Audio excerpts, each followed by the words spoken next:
We spoke about the fact that Klal Yisrael during Shemitah and Yovel, when these halachas apply, when they exist, when they are extant and practiced, so it is only in those times, in those spaces, that it is possible to have the halachas of Eved Ivri, because you cannot have an Eved Ivri that categorically cannot be freed. And you cannot have the halachas of Ger Toshav. The status of Ger Toshav cannot exist without Yovel existing, because you can't influence humanity in an appropriate way from inside Eretz Yisrael if there is no ability to self-correct. So it's only when there is a Yovel that these halachas can happen. That was the gist of what we explained last week. If you take a look at the top of the page, the top paragraph, Kol Eile Yachad Heim Simone Chaim Elyonim Shetzricha Legalosam Uma Zu.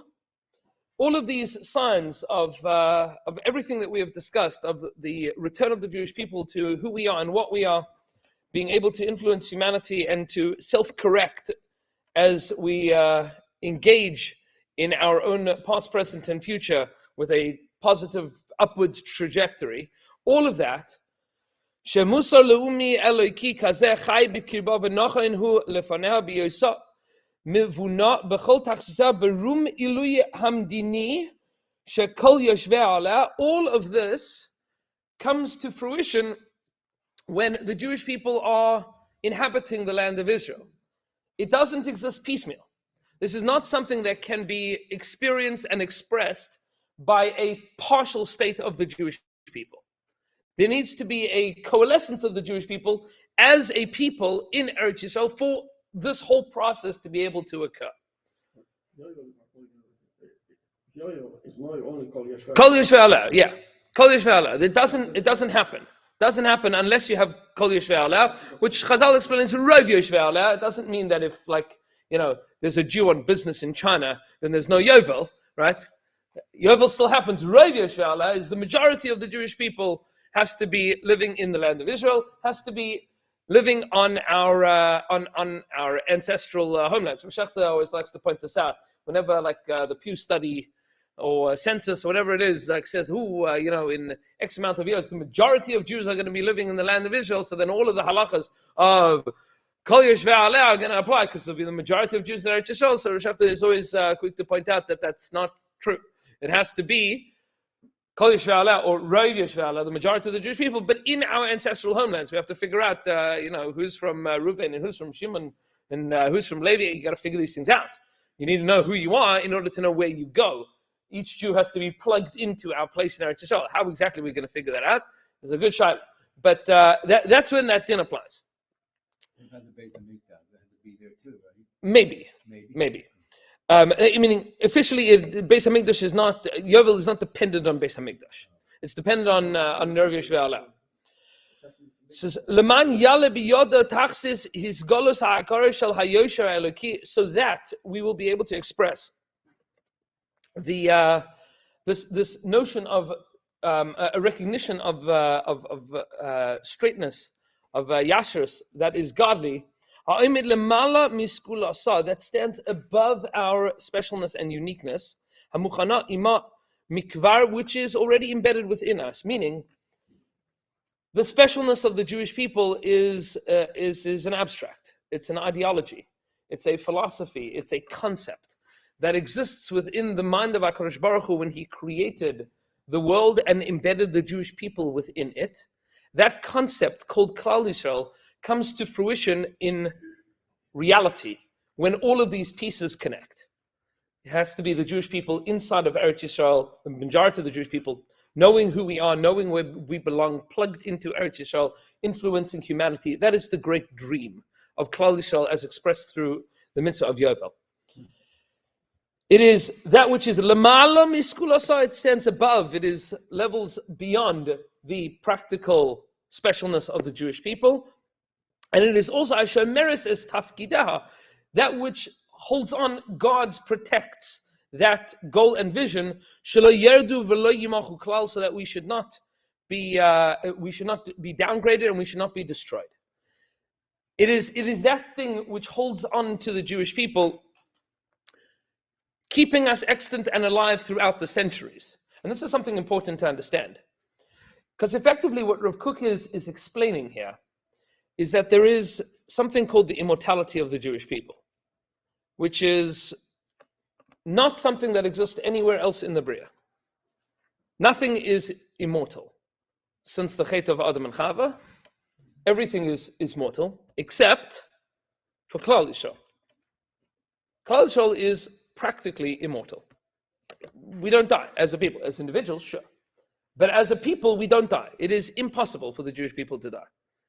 That which is eternal about the Jewish people, that which is immortal about the Jewish people, that nekuda, amorphous abstract idea called the immortality of the Jewish people, expresses itself in practice, meaning in all of its gorgeousness and beauty in the world of Klal Yisrael living in Eretz Yisrael and constantly re-elevating ourselves as Yovel applies. It's the same nekuda.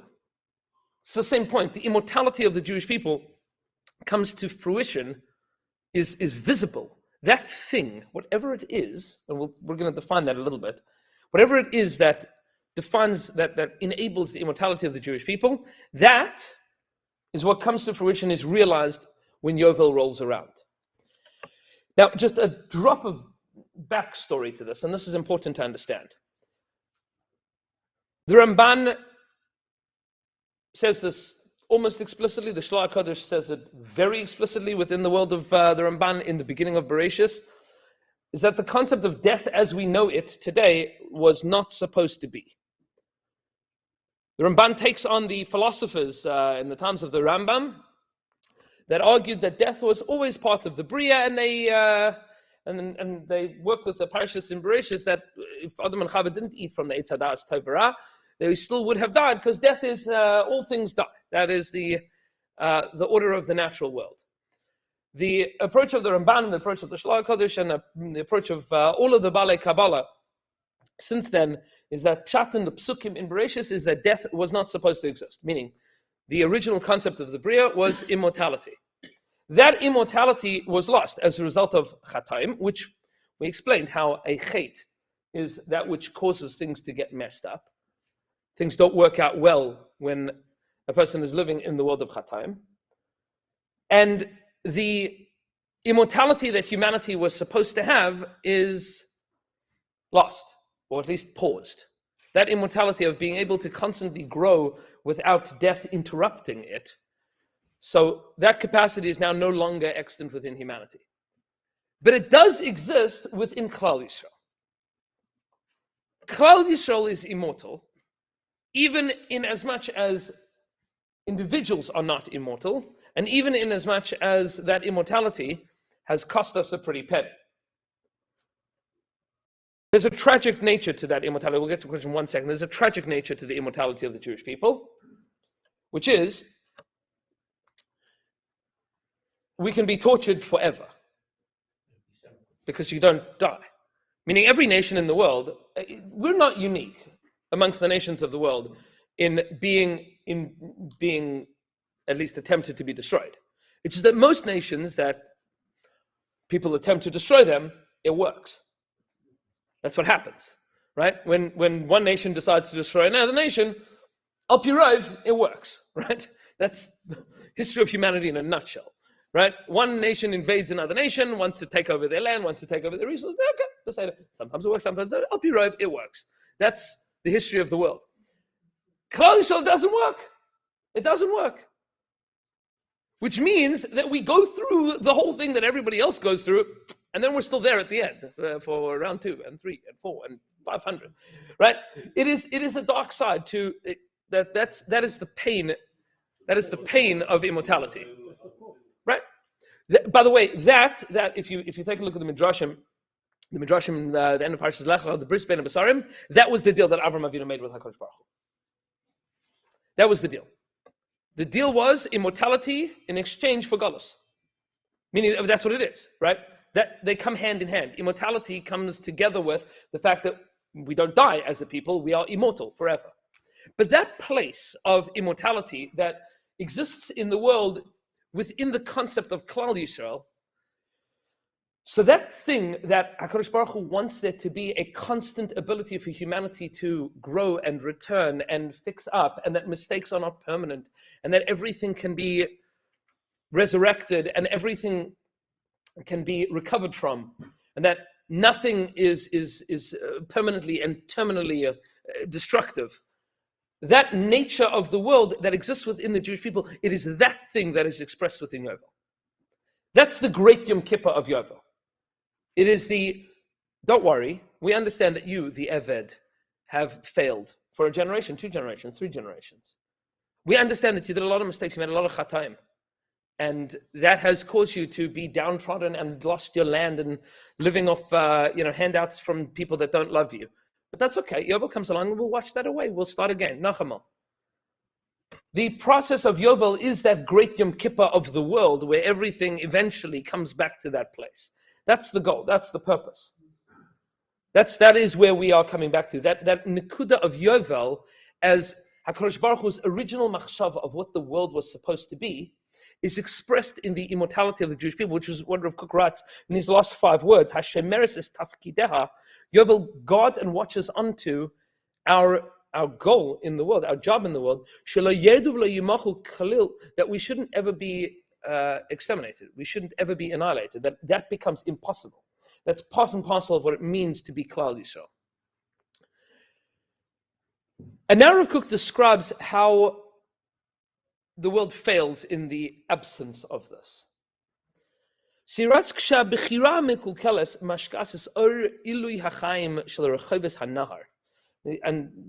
there's some very deep Kabbalistic phrases that Rav Kook is going to reference here. We're not going to explain all of them in great detail. 1, because it's above my pay grade, and 2, because our time is short. But he writes,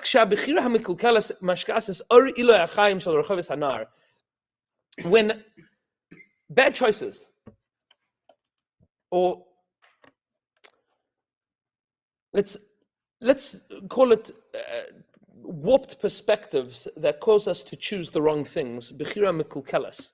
We choose things in a warped way with the wrong sense of priorities. When that is mashkas, when it eclipses that brilliant light of life of Rechavis Hanahar, of the expansions of the river. Now that is a phrase that the Mekubalim refer to. You said, take a look in the footnote here, footnote 49. This is Zohar Kodesh in Parshas Nasai. This is a kinui, says the correct. This is a kinui for the sphere of Bina, and we're going to describe what that is in a couple of minutes. The sphere of Bina. The Rechavis Hanar, the expression of Bina that exists within the world. That's what happens when we make bad choices, when we make inappropriate choices. It says, "Hahoylech umishtapech gam me'al gvul Yisrael," and it spills over beyond the borders of the land of Israel. He poigemes es yisoid haskula hativis. It harms the foundation of our natural specialness, of our natural proclivity to doing Ratzon Hashem. It cannot destroy that specialness. Aval biada, but through this tainting of the Rechavis Hanahar, it is possible to bury the specialness of the Jewish people very, very deep. Amok, says Rav Kook. To bury it. Ad asher te'alem zman rav, until much time has passed. Idan ve'idanim, eons and years. Ve'ha'am yikav la'or va'ayin, and the nation will yearn for light, and there will be none. Ad boy es kate, until the time of the end will come. Let's understand what this paragraph is talking about. In order to understand this, we need to know a little bit of, because this is Rav Kook's world, of what the spheros are. So we're going to do a crash course in what are spheros.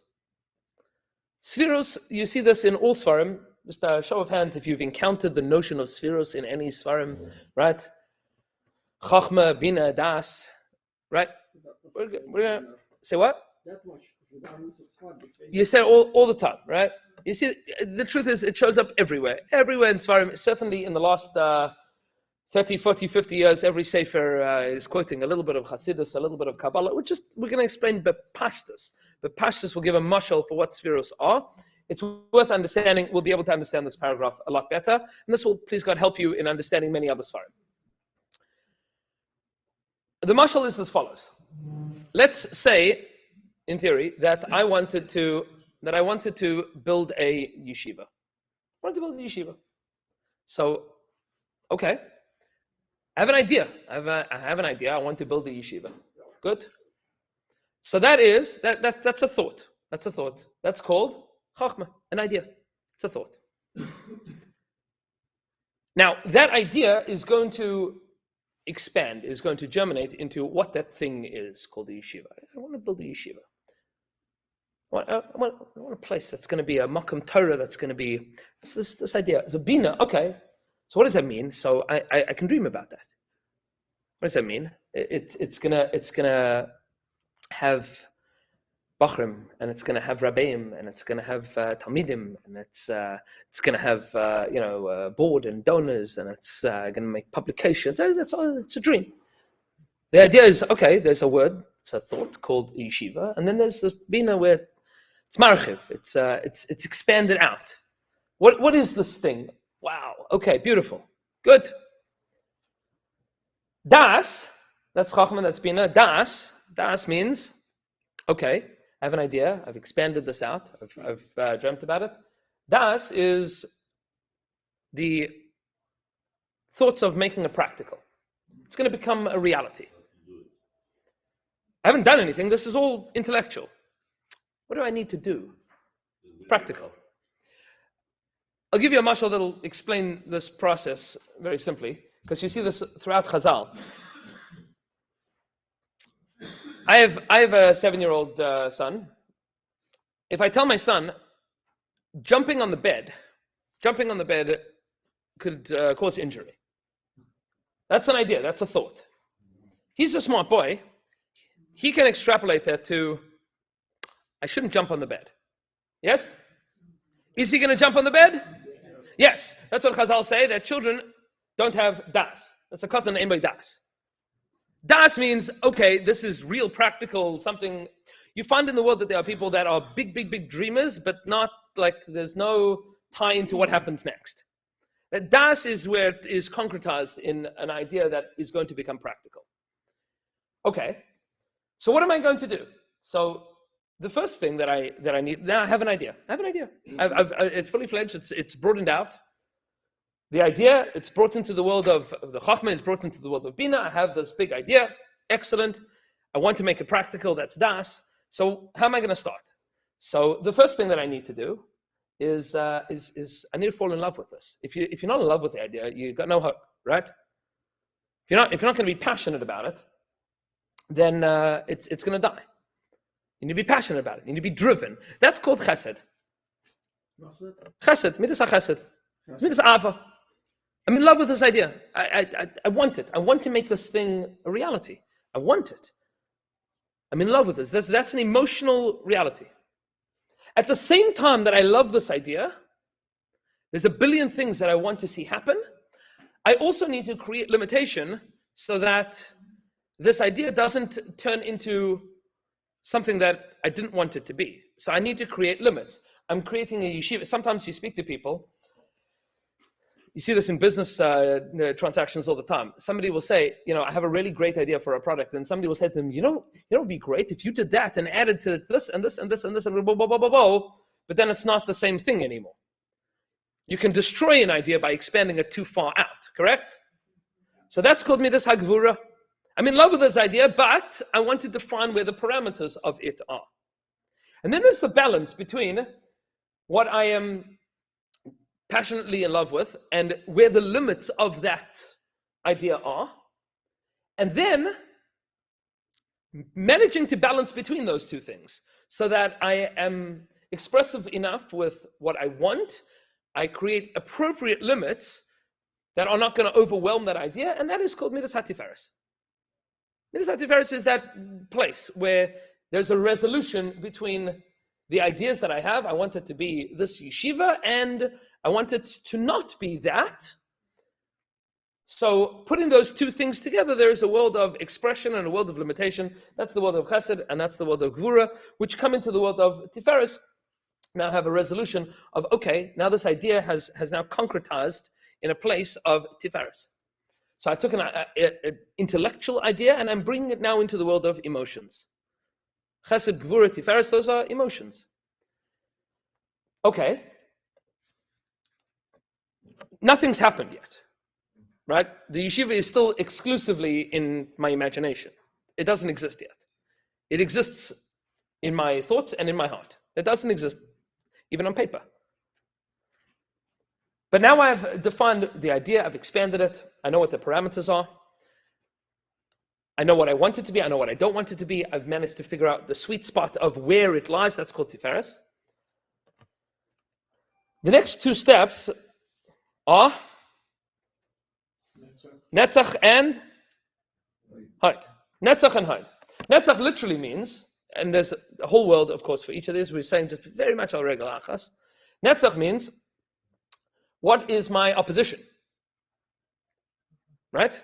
I need to be menatzech against my opposition. What are my competitors in this space? What is the opposition that I'm going to face? How am I going to make sure that this idea isn't destroyed, beaten out by external factors? That's called netzach. Hod is where that which is in opposition to me now helps me to better define what I'm doing. So I know what my competition is. That's called netzach. There's other yeshivas in town. There's people that aren't interested in having a yeshiva in town. There are, we're going through a recession and now we can't raise money for the yeshiva, whatever it might be. What's the opposition? And then how does that opposition, beating that opposition is called netzach. Hod is using that which I have been dealing with to better define my mission. That's called Hod. I'm moida. I'm grateful for those challenges. And there's Hodah. There is acquiescence, there's acknowledgement that those challenges are part of the mission. That's called Midas HaHod. All of this is still within the world of intellect, in the world of emotion, in the world of relationships. There isn't a yeshiva. The moment that I pick up the phone and call somebody and say, I want to make a yeshiva, this is what I want to do, these are the ideas, that is called Midas Yesod. It's foundation. Yesod. That is the foundation. Yesod is the beginning of the thing. It's the foundation of it. All of everything that existed before is intellectual and emotional. At the point that you start to do something, you pick up the phone, you hire a Rebbe, you open up the Gemara that you're planning on teaching, that is called Yesod. You lay a foundation, that's Midas HaYesod. All of the avodos of making a yeshiva, making a business, making a family, all of that is in the world of Yesod. What is Malchus? When you're sitting on the project already. Malchus is when there's a yeshiva, right? Malchus is the result, is the thing that now exists as a result of all of your efforts. Yeah, now there's a yeshiva. All you need is two committee. Exactly. That's part of the project. But I'm saying Malchus is the thing. This structure of the 10 spheres exists in every single aspect of life, in business, in relationships, in friendships, in families, in shuls, in schools, in yeshivas, in everywhere, in countries, in organizations. It starts with an idea and it ends up with the thing. What is the process? This is the process. It starts with an idea, then the expansion of that idea, then turning that idea into something practical through the midos of emotionally contending with what do I want it to be, what do I not want it to be, how do I make it the perfect, optimized product, Tiferes, dealing with opposition, acknowledging the strengths and weaknesses of what I'm creating, that's called Hod. Yesod is getting to work, Malchus is the thing. Simple. Now, Yeah, but how do these are days are yes. you know where that's happened? No? Yeah, 10. Yeah. How do you apply this to Hashem? So let's explain. This is how if you take a look, already this is all over the Rishonim, this is all over the Ramban, this is all over the Rabbeinu Bachya, it's all over the Zohar Kodesh, obviously, and in many, basically every sefer that talks about Machshava since then is dealing with this world. This is not. Don't think that this is something that is only reserved for Kabbalists on top of mountains. This is part of Yadus. It's something that's the order that you gave. That makes sense, right? right. But wherever it's written, I don't see that order. That's the order. No, that's the order everywhere. That's the order everywhere. When we say stira, You start with Chesed. Start with Chesed. Why? Because that is the emotional reality. We start from the emotional reality. Why? Because the first day of Pesach is where HaKadosh Baruch Hu gave us the ideas already. From Sfiras Omer is where we make that emotionally part of our existence. Right? These are those 7 midos are the 7 lower midos as opposed to the 3 upper midos. Now, Netzach, then Hod, then Yesod, then Malchus. Yeah. We're going to put you on the road in a business consultant. There you go. This is called the acronyms that you'll see is Chagas Nehi, right? Chesed Gevuras Tiferes Netzach Hod Yesod. And then Malchus is the coalescence of it. Now, just because you might see this in Sfarim in different places, this corresponds to the name Yud Kei Vav Kei, in that the idea of the idea of what HaKadosh Baruch Hu wants is called Chachma. That's the Yud that is expressed in Hey, right? It is expanded into a Hey that is then emotionally brought into the world through a Vav, which are the 6 midos of Chesed, Gevuras, Tiferes, Netzach, Hod, Yesod. That's why Vav is 6. And Malchus is the final Hey, which corresponds to the original Hey of Yud Kei Vav Kei. Which means that the expansion of HaKadosh Baruch Hu's thought of what Hashem wants the world to be, that expands from that Chachma into the world of Bina, that's the expansion of it, finds its fullest sense of expression in the world of Malchus. That's the connection between Bina and Malchus. And now we can understand what Rav Kook is saying to us here. Listen carefully. Says Rav Kook as follows. There is an idea that HaKadosh Baruch Hu wants the world to look a certain way.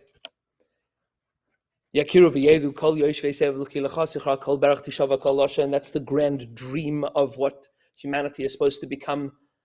Bayoyim ahu yashem echad u'shmei echad, that the whole world is going to recognize that there's a Ribbon Shalom. That is the idea. That's the dream. The expansion, that's the idea. The expansion of that is HaKadosh Baruch Hu wants it to be a world and wants it to be a Klal Yisrael. And Klal Yisrael is going to do that's the world of Bina. That's Rechav Hanar. That's the expansion of that idea. We're going to expand that idea of what HaKadosh Baruch Hu wants the world to be. Expand that. What is it? What's that dream? But if we mess up in our priorities, in our decision-making process, what ends up happening is that great dream becomes eclipsed. It becomes very difficult to see it. In a world of murky priorities, in a world of perverted intentions. And it spills over. It spills over from the outside world into Eretz Yisrael, and from the negativity inside of Eretz Yisrael in the days of Avodah Zarah and Gil Arayis and Shfichus Damim, when Jews were not living up to the standards of what HaKadosh Baruch Hu wanted us to do. And that influenced the world very negatively, because that great dream called Malchus Shamayim was eclipsed by personal greed and by ego and by my own narrative of what I want the world to look like. HaKadosh Baruch Hu's vision was shoved to the side. That eclipsing, that darkening of that great dream of Hashem, says Rav Kook, it can't destroy that uniqueness, that specialness of the Jewish people, of what Hashem wants the world to be. It can bury it very, very, very, very deep. It can bury it deep. The specialness and the grandeur and the greatness of the Jewish people that HaKadosh Baruch Hu wants to see happen, that could be buried very, very deep. Where is it buried very, very deep? The last 2,000 years of Jews in Galus. The grand vision of HaKadosh Baruch Hu wanting the Jewish people to become something, to become someone, to change the world, to influence humanity is buried deep underground. Amok. Ad asher ta'aleim zman rav, until many, many, many years have come. Idan ve'adanim, eons, generations. Ve'am yikav la'or ve'ayin, and we will yearn for light. For that great light of the Chachma of Hashem, the original idea of Hashem, v'ayin, and we will not be able to find it, ad by eis kates, until the time comes. Now, Rav Kook is talking about this in his generation, because in Rav Kook's generation, 100 years ago, that light begins to be revealed. Now, there's a word here that we're going to just zoom in on, in the third line of that paragraph, that what does it do when there is all of this negativity based on that is spawned from our negative decisions? He pagemes is yesoid haskula hativ is. It's pagem the yesoid, the foundation of our specialness. What is the world of yesoid based on everything that we've just said?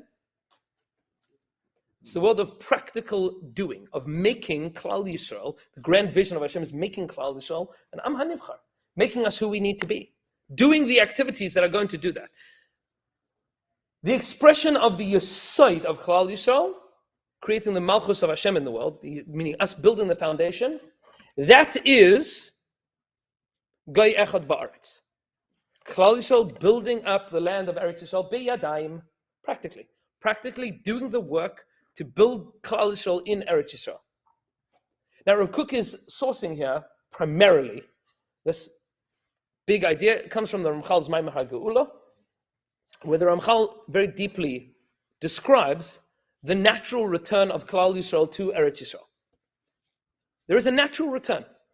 That is the unearthing of the Yesod of the Jewish people. It's like the foundation of the world that is the specialness and the importance of the Jewish people is buried. And then over many, many, many, many years and centuries and eons, it is unearthed until finally there's that foundation begins to peek out of the ground. And all of a sudden, ooh, there's a foundation here. We can start building on that. That, in Rav Kook's world, is the natural return of the Jewish people to Eretz Yisrael, which he was experiencing. Klal Yisrael is making their way back to Eretz Yisrael. Look at that. The Yesod is now being revealed once again. The Yesod that was buried as a result of the Jewish people not doing what we were supposed to be doing, not representing the Rechavas Hanar, the expansion of the ideas of HaKadosh Baruch Hu in the world. We didn't do that, and therefore the Yesod is buried. Means, where does that world of Malchus Hashem exist? Where does it exist? Only in our heads and in our hearts. It doesn't exist in the world of Maisa. It's not practical. We say this, by the way, in Kinos on Tisha B'Av. What do we say? Ve'ein shir rak haTorah hazos. The only thing that's left is Torah. The only thing that's left is the word of Torah, which is why the Shechina is in the Daled Amos of Halacha. The Torah is called our foundation. But that's true, but Torah is not the world of the Beis Medrash. Is not the world of practicality. It spills over into the world of practicality. It inspires the world of practicality. But there is a very, very deep divide between the guy that's learning in the kollel and the farmer that's working the land. HaKadosh Baruch Hu wants the farmer that's working the land to be a representative of the Torah of the guy that's learning in the kollel. The division between those things, that's called galus, where Torah is only like, maybe Rabbi Blachman would always joke that this, you know what this is called? This is a Litvische Gartel. It's a Litvische Gartel, right? The Hasidische Gartel separates between the Lev and the Erva. By a Litvak, it separates between the important stuff and the non-important stuff, right? Because it's all intellectual. It all exists in the world of thought, in the world of theory, but it's not in the world of practicality. It's not in the Olam HaMaaseh. The world the world of the Maisa is missing without the Yesod. What Rav Kook is describing is that Yesod of the resurrection of the Jewish people, what Rav Kook describes throughout the Urs HaTchiyah, the resurrection of the Jewish people is the revealing of that Yesod that we are coming back. That's what's going on. That idea is the expression of the Shnas HaYovel. And Be'ez Hashem, we will continue with Ois Hey next week.